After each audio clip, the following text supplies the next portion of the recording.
किताब मुकद्दस में से ज़िक्रिया के 10वें बाब की तिलावत। पिछली बरसात की बारिश के लिए खुदावंद से दुआ करो। खुदावंद से जो बिजली चमकाता है वो बारिश भेजेगा और मैदान में सबके लिए घास उगाएगा, क्योंकि तराफीम ने बतालत की बातें कही हैं और गैब बीनों ने बतालत देखी और झूठे ख्वाब बयान किए हैं। उनकी तसल्ली बेहकीकत है, इसलिए वो भेड़ों की मानद भटक गए। उन्होंने दुख पाया क्योंकि उनका कोई चरवाहा न था।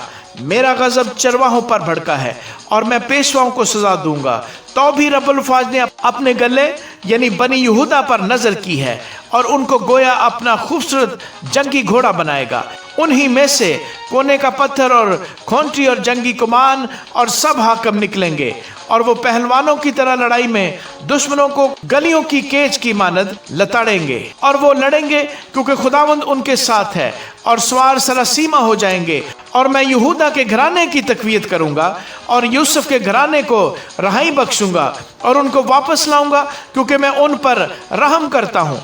और वो ऐसे होंगे गोया मैंने उनको कभी तर्क नहीं किया था, क्योंकि मैं खुदावंद उनका खुदा हूँ और उनकी सुनूंगा। और बनी इफ्राइम पहलवानों की मानद होंगे और उनके दिल गोया मैं से मसरूर होंगे, बल्कि उनकी औलाद भी देखेगी और शादमानी करेगी। उनके दिल खुदावंद से खुश होंगे। मैं सीटी बजाकर उनको फराहम करूंगा, क्योंकि मैंने उनका फिदिया दिया है और वो बहुत हो जाएंगे जैसे पहले थे।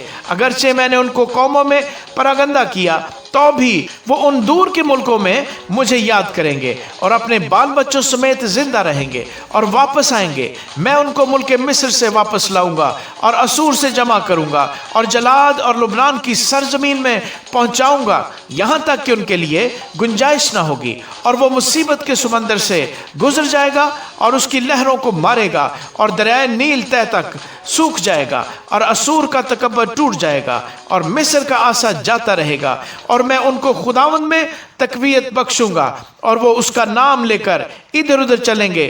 खुदावंद फरमाता है। आमीन।